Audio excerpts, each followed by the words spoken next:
Hello everybody, welcome and welcome back to my YouTube Creative Studio. Today I would like to show you how to work with loops, yarn, ALIZE, puffy, fine. The pattern notes and links you will find in the box below this video tutorial as always, and the written pattern and instructions you will also find on my blog. I will use yarn ALIZE, puffy, fine. In one ball there are 100 grams and 14.5 meters, 15.8 yards. And what is absolutely perfect, my crochet friends, no crochet hook is needed, no needles are needed, only your hands, sewing needle and some scissors. So let's get started. At the beginning I usually cut the first 2 loops just to use the thread end for the sewing, the beginning and also the end of my project. Somebody does this, somebody not, it's up to you. So I cut 2 loops and then I will make a foundation chain. Let's grab first 2 loops and pull the second loop through the first loop. From back to front or from inside to outside. Then grab the third loop and pull it through the second loop like this. Then grab the fourth loop and pull it through the third loop from the back to front, and you will continue till you are satisfied with the length of your foundation chain. Okay, just make sure the loops are not twisted.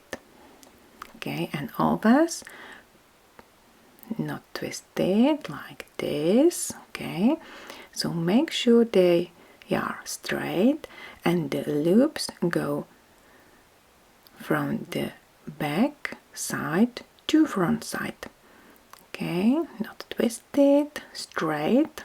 Perfect, and continue till the end of your foundation chain. I joined together 20 loops. So just for your information, 20 loops measure 25 centimeters, 9.78 inches.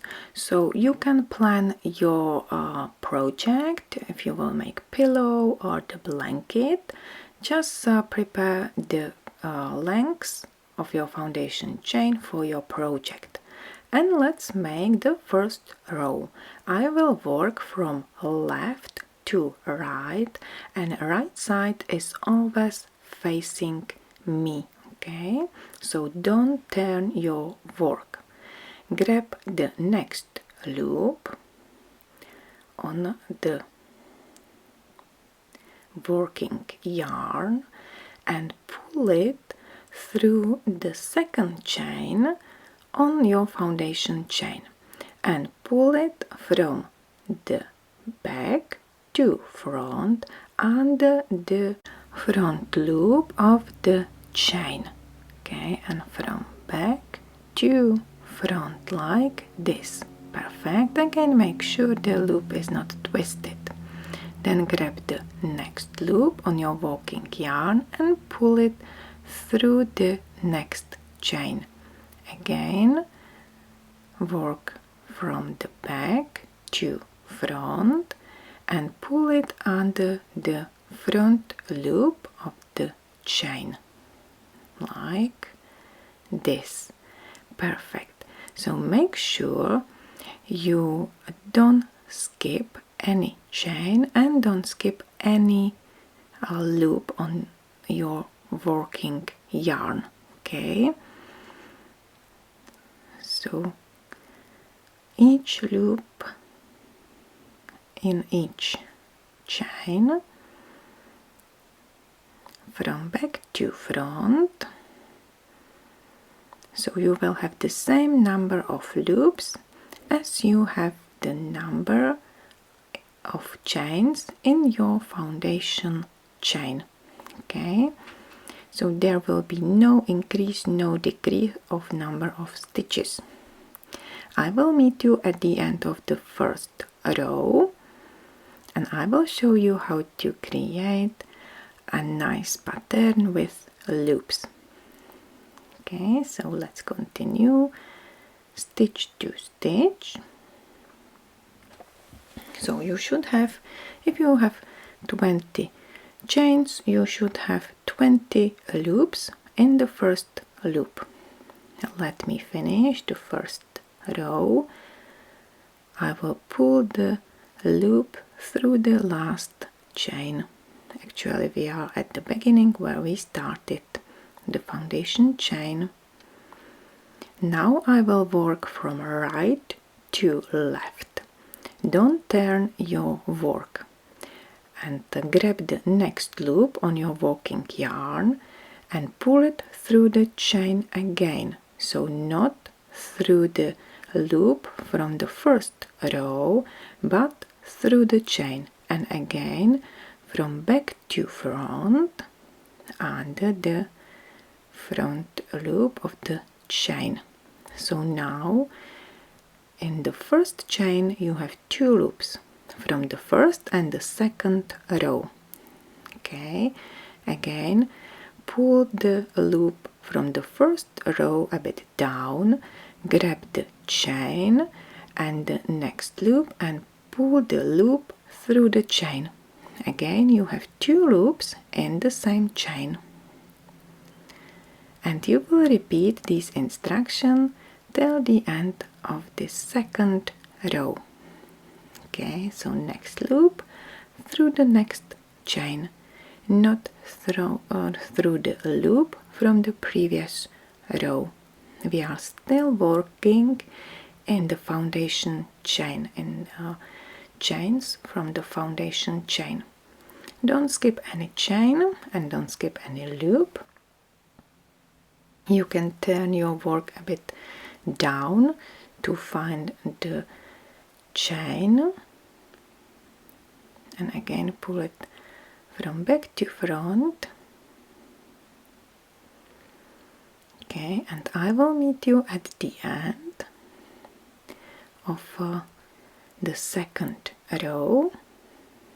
Just make sure you have 2 loops in each chain.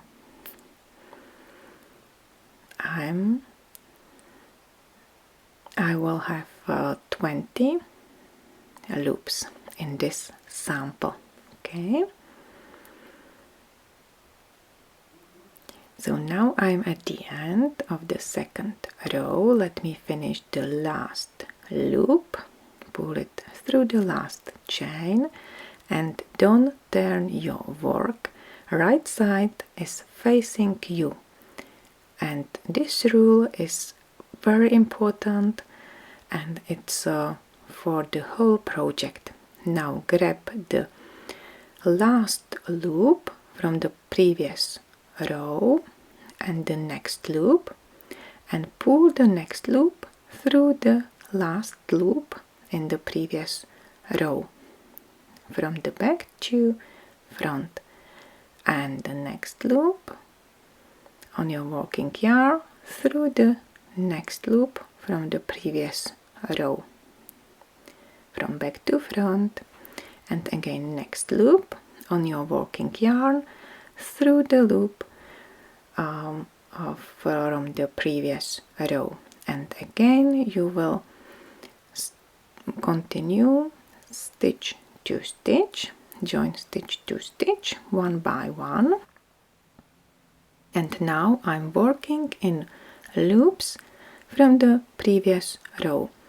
So I'm working on the third row, and I'm pulling the loops through the loops from the second row. Okay, so I will meet you at the end of the third row on the right side here. Let me finish the third row and I will show you the fourth row. Again, it will be the row where we will work in loops one row below. Okay, so not into the loops from the previous row, this is this loop, but into the loop from one row below. So turn your work a bit and find the loop one row below. This loop, pull a bit down. Perfect. And now pull the loop, the next loop, through the loop one row below. Okay, so always the loops from the previous row are pushed down a bit like this. Now it's easy to find the loop from the row below, and again you are working from back to front. And this is it, my crochet friends. This is the trick how to make the loop base for your blanket or the pillow cover or so. So continue from right to left, and I will meet you at the end of the fourth row. Just make sure you are working in loops from the second row, and the loops from the third row are pushed down and front, and we leave them to be visible on the right side. And this is the wrong side. There are no loops. You see, it's the straight side. And this is it, my crochet friends. I made a square. In this project I have 22 loops in a row, and I'm working on the row 37. I will add one more row. Now I'm pulling the loops from the loops one row below, and I'm finishing on the left side.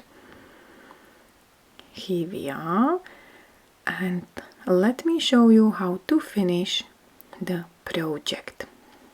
Okay, so now I will work from left to right. It means that I will pull the loops on my working yarn through the loops from the previous row. Okay, again I'm working from back to front. Make sure you have the same number of loops in each row. I will meet you at the end, and this is the last row, and I'm at the end, so you can cut the yarn. I usually leave 2 or 3 loops, and I will cut them as well, and I will use the end to sew the last loop. Okay, so now I will show you how to finish the last row. Start from the right to left and pull the second loop through the first loop and the third loop through the 2 loop. Again work from back to front or from the inside to outside, and you will create a nice chain on the top of your project. So the first row or the beginning of your project will look the same as the end of your project. So this is it, and this is the wrong side. You see, it's nice and soft with no loops. So I'm at the end, so pull the last loop through the previous loop, and then the end through the last loop. Okay, and then you can use the sewing needle and sew the end on the wrong side. Just make sure you pull the end through the last loop to fix it. And this is it, my crochet friends. This is a really nice loops pattern which you can use for the blankets, for the pillow cover, and I will create the Lovey, the base, the square for the Lovey for babies. And in my next video tutorial I will show you how to make the sheep Lovey. So now let me measure the square. I made 38 rows and the measurement is 28 centimeters, 11 inches, and the side has 28 centimeters, 11 inches as well, and I have 22 loops in each row and I made 38 rows. Just you know that I worked in every second row. Okay, so in every second row I worked in loops in the row, one row below, not into the loops from the previous row. So I used up 2 times more loops than normally I would use for the basic project working with loops yarn. Okay, so this is the reason I have so many rows. Now I finish the sewing, and this is it, my crochet friends. This is the end of my video tutorial. I hope you like it. I would like to thank you very much for watching. If you like this video tutorial, please give me your thumb up and don't hesitate to subscribe to my channel. I used up almost 1 ball, so this is the rest of the ball, ALIZE PUFFY Fine. And in my next video tutorial, I would like to show you how to crochet this sheep hat. Nice sleeping face, ears, and hair cap. In case of any questions, please don't hesitate to contact me. You can put the comment in the box below this video tutorial. You will also find me on my Facebook page, Instagram and Pinterest. I'm over there and happy to help. So wish you happy crocheting, take care and see you on my next video tutorial. Bye bye!